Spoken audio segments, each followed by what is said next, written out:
Assalamualaikum warahmatullahi wabarakatuh. Bagaimana kabar kalian? Semoga sehat selalu ya. Amin amin ya rabbal alamin.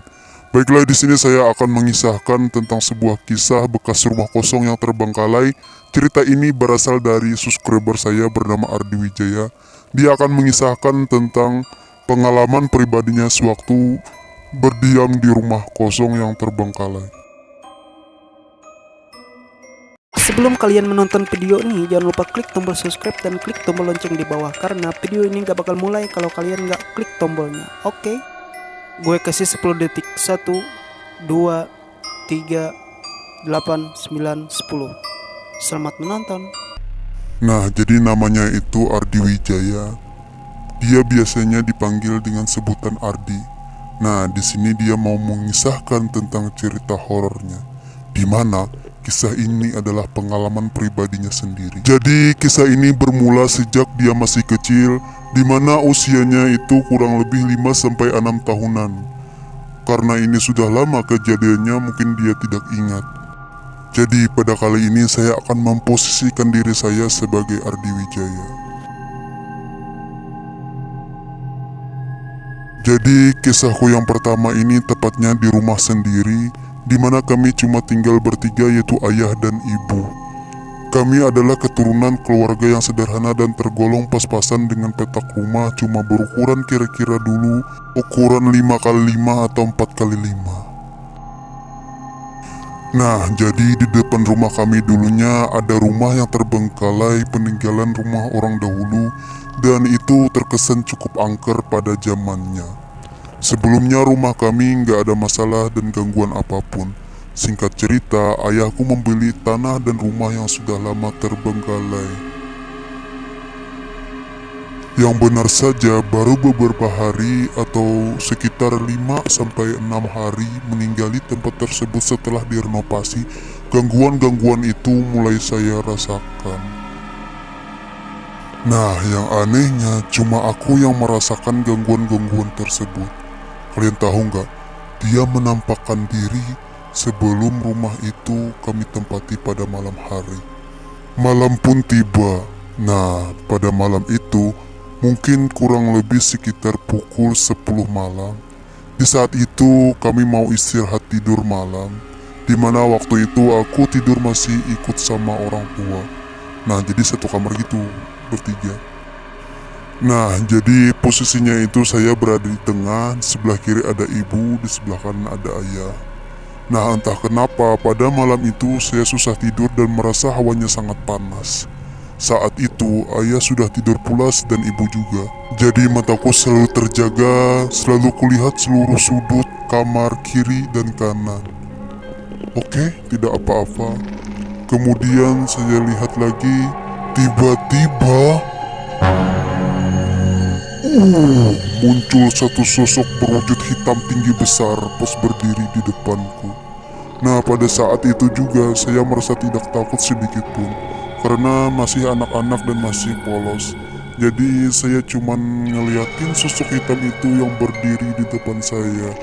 Nah, begitu juga sosok hitam itu menatapku dengan pandangan yang tajam, seakan mengancam. Nah, jadi anehnya sosok ini tetap berdiri di depanku dan terus menatapku dengan mata yang tajam. Karena sosok ini nggak hilang-hilang, jadi aku coba bangunkan ibu dan ayahku pada saat itu. Ibu, itu apa? Itu yang berdiri di depan pintu. Sambil kuayunkan tanganku mengarah posisi makhluk tersebut. Ibu pun heran dan tidak melihat apa-apa pada saat itu. Dan aku pun melihat sangat jelas makhluk itu terus menatapku tepat berada di samping kamar tersebut. Karena ibu nggak melihat apa-apa, lalu ibuku menyuruh untuk tidur dan aku pun tertidur sangat lelap. Untungnya makhluk itu tidak berbuat apa-apa pada saat itu. Nah, gangguan pun cuma hanya penampakan-penampakan saja.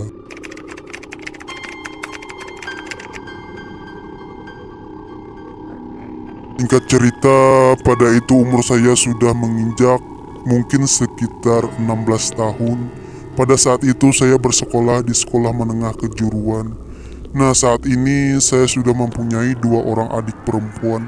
Nah, di sini aku tidur sendiri dan posisi kamarku itu tepat di rumah kosong yang terbengkalai yang sudah direnovasi oleh ayahku sendiri.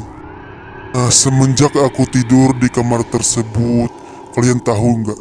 Banyak sekali yang aku alami sampai aku tidak bisa bergerak, tidak bersuara, sampai suara anak-anak kecil yang bermain bahkan makhluk berwujud hitam pun ada. Nah, jadi ada satu kejadian yang paling mencekam yang pernah ku alami. Mungkin ini pengalaman yang tidak akan pernah ku lupakan seumur hidup. Pada malam itu, hal-hal seperti biasa ya, aku tidur jam 10 malam, aku ngopi, makan rumah Malkis. Nah, setelah itu kenyang kan. Nah, jadi pada saat itu ya tidurlah sekitar 10 sampai 15 menit. Nah, pada saat itu saya tidak bisa bergerak dan tidak bersuara karena ketindihan.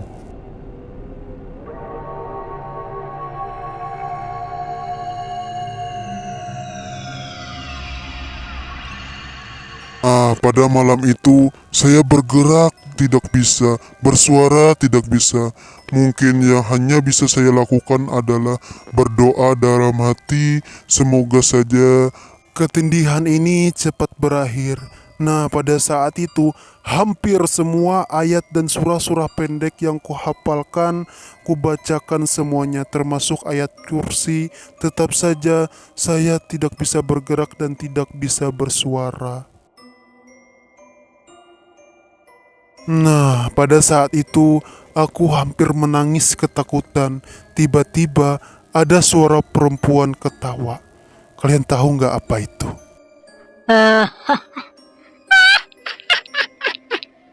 Iya, itu Kunti. Dia menyeringai dan tertawa. Aku pun mulai merasa panik pada saat itu. Setelah suara perempuan itu hilang, ada lagi suara anak-anak yang sangat ramai sekali. Dalam hatiku pun terus berdoa, semoga saja gangguan-gangguan ini cepat hilang. Serasa kepala ini mau pecah rasanya. Suara-suara pun mulai hilang. Tanpa adanya suara, saya merasa bahagia. Tetapi posisi saya pada saat itu masih ketindihan. Dan pada saat itu, wah, ya, sebuah tangan panjang, besar dan hitam menuju ke arahku. Tangan itu pun langsung menuju ke arah leher dan mencekikku. Dan pada saat itu aku pasrah dengan keadaan yang tak bisa bergerak dan tak bisa bersuara. Dalam hati, ku terus lantunkan azan berulang-ulang berharap ada perubahan dan melepaskan tangannya dariku. Alhamdulillah, dia pun melepaskan tangannya dan perlahan tanganku bisa bergerak dan suaraku mulai bisa keluar perlahan-lahan. Setelah kejadian itu, aku merasa ketakutan dan langsung mengambil selimut untuk melanjutkan tidurku. Paginya, terus aku ceritakan kejadian-kejadian ini kepada ayah dan ibuku. Akan tetapi mereka tidak percaya karena tidak pernah merasa diganggu oleh makhluk-makhluk itu. Meski ibu dan ayah tidak percaya, akan tetapi ibu merasakan hal yang tidak wajar kepada anaknya dan langsung mengambil keputusan untuk memeriksa ke orang yang lebih paham masalah itu dan sekaligus mau dipagari atau sering dikenal dengan pagar goib. Singkat cerita, sampailah ke tempat orang yang kami tuju dan benar saja apa yang kualami itu semuanya benar dan nyata. Nah, pada saat itu aku pun langsung disuruh masuk ke ruangan khusus dan dipagari agar tidak diganggu dan diserang lagi dari makhluk gaib. Dan alhamdulillah, semenjak itu aku tidak pernah lagi diganggu dan ditampakkan oleh makhluk-makhluk tersebut.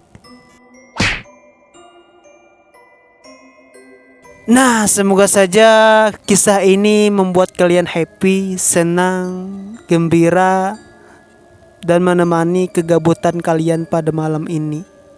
Oke, segitu saja. Semoga kalian suka dengan cerita ini. Jangan lupa kalian subscribe channel ini. Nih ada tombolnya di bawah. Kalian subscribe, klik, share, dan bagikan. Oke teman-teman. See you next video. Bye bye. Assalamualaikum warahmatullahi wabarakatuh.